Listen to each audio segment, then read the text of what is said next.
Por mais que você chegou no estágio há tem anos de cristão, nunca ache que você está no estado melhor do que o seu irmão. Nunca se coloque acima de alguém. Nunca dependa da sua própria força, porque o diabo pode passar uma rasteira em você e você nem vê. Eu não comecei a pregar ainda não, tá? Olha o que está escrito em 1 Coríntios capítulo 10, versículo 12. Coloca aí, meu filho. Assim aquele que julga está firme,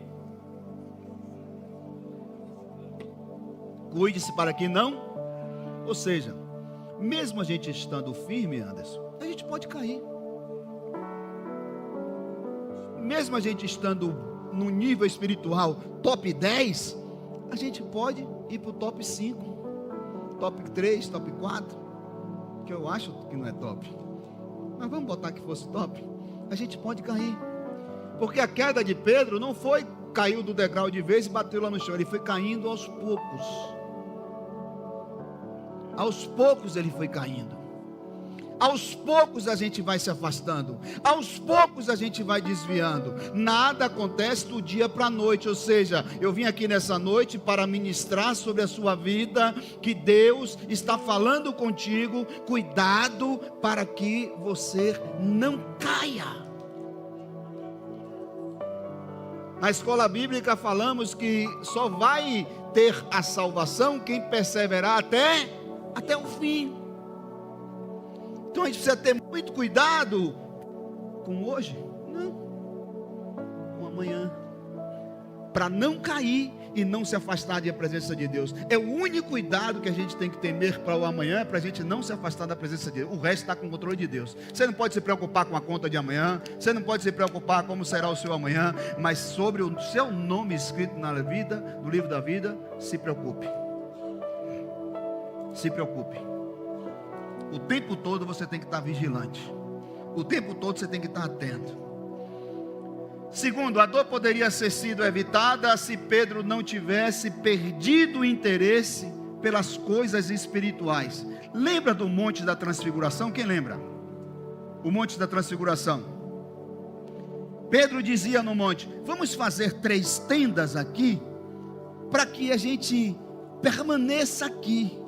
Eu imagino que aquele monte da transfiguração foi um monte de glória. Quem sobe o monte aqui, quem já subiu o monte aqui, levante a mão. Toda vez que a gente sobe o monte, é como se fosse um renovo sobre a nossa vida, é algo sobrenatural. Então tem muita gente que ainda gosta de estar indo ao monte orar. Maravilha. Todos os dons que Deus me deu foi no monte. 3 dias no monte, 7 dias no monte, eu não sei quantos dias no monte, parecia um monteiro. Armava a tenda e fica no monte. Eu me lembro tinha uma lanterna que era de carvão. Aí você rodava ela, acendia e lia a Bíblia ali sozinho, eu e Deus, no monte. E ali Deus me dava direção, dava dom, ia me enchendo.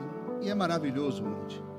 Creio eu que para Pedro querer fazer essas 3 tendas foi algo sobrenatural, foi uma revelação de Deus para ele. Ele nunca tinha visto aquilo. Ele disse: eu não quero deixar de viver esse momento. Ele queria viver constantemente a presença de Deus.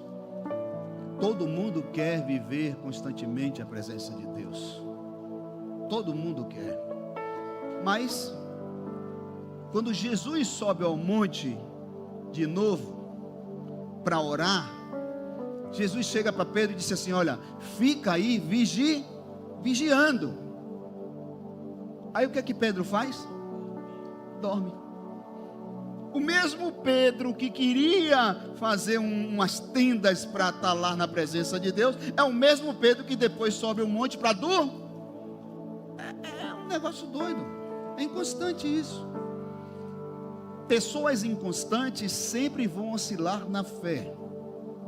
Pessoas inconstantes sempre vão estar: hoje eu estou bem, amanhã eu vou estar mal. O que Deus quer de mim e de você é que pare essa inconstância. Para com isso.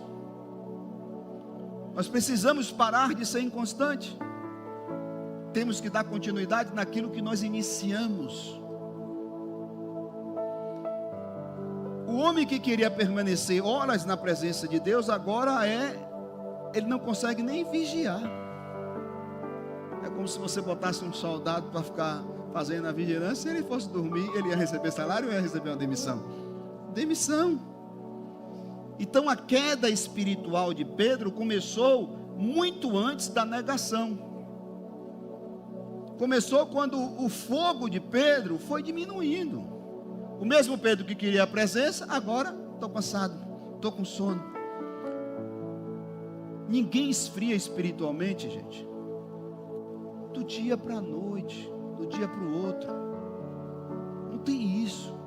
Você esfria primeiro se abandonando a oração, abandonando a palavra, abandonando o culto, abandonando a comunhão com os irmãos. Você esfria quando você começa a só dizer para você mesmo: eu estou cansado, estou cansado. Chega em casa cansado, sai cansado, dorme cansado, acorda cansado e nunca descansa. Você está frio. O negócio já esfriou dentro de você. A chama que estava ardendo dentro de você já está deixando frio. Então o meu nível espiritual, ele não cai do dia para o outro.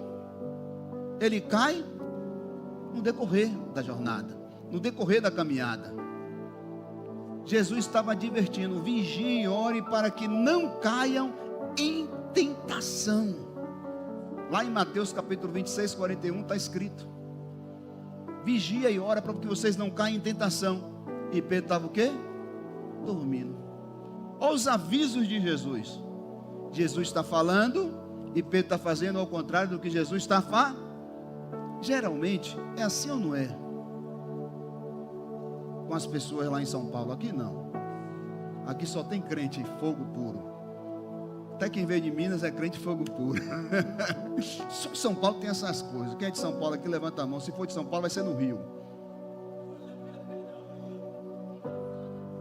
Rosana é FN, essa paulista baiana. Tem os baianos, tem os paulistas que saem de lá com um pequeno. Essa daqui nem perdeu o sotaque até hoje. Nunca vi. Pastor. Como é que fala pastor? Fala aí. Pastor. Né? Mas ele está ali já morto, dormindo. E Jesus estava divertindo: olha, vigiem, orem para que não caiam em tentação. Terceiro tópico: a dor pode ter sido evitada, poderia ter sido evitada, se Pedro não fosse um homem impulsivo. Diga comigo: Quando Judas trai Jesus com um beijo, quem é que pega a espada? Pedro. Pedro estava assumindo aquilo que ele falava, sim ou não, gente? Ele defende Jesus, defende ou não defende? Ele vai para cima ou não vai? Tudo que ele estava falando era bom, era? Se não fosse necessário Jesus morrer. Às vezes o que você faz de bom não é conveniente, não é necessário. Às vezes você mostrar demais que você é alguma coisa, para Deus é vão. Para quem conhece a sua verdade, é vão. Então você não precisa provar nada para ninguém. Você precisa provar para você mesmo que você é capaz o suficiente de fazer aquilo que é certo. Não tenho que provar para Marquinhos, não tenho que provar para a pastora Cíntia, eu não tenho que provar para ninguém. Eu tenho que ser aquilo que eu preciso ser. E quando você vê Jesus, ele falando para ele: olha, Pedro, guarda a espada, porque com a espada que você fere, a espada você será. Aí está Pedro lá querendo dar uma de valentão ainda. E Jesus está dizendo: Pedro, se eu quisesse resolver esse problema aqui agora, eu oraria ao Pai e Ele enviaria os anjos para me defender. quem mais pode fazer alguma coisa aqui sou eu, Pedro, e eu não estou fazendo, você quer fazer. Imagine, gente, eu estou pegando vários textos aqui para provar para você que às vezes a gente está querendo fazer o certo, mas mesmo assim estamos fazendo o errado diante de Deus. Às vezes a gente está querendo ajudar alguém, mas a gente pode estar atrapalhando esse alguém. Então temos que ter muito cuidado com aquilo que a gente faz, porque tudo que a gente fizer nós vamos prestar conta, sim ou não? O que Pedro queria provar ali? Que ele era forte, que ele era valente, que ele era um guerreiro. Um pescador agora virou um espadachim. Bicho doido aquele. O cara pescava, moço. O cara sabia nem lutar uma espada. Vai ele agora, eu sou espadachim agora. Sou Jaspion.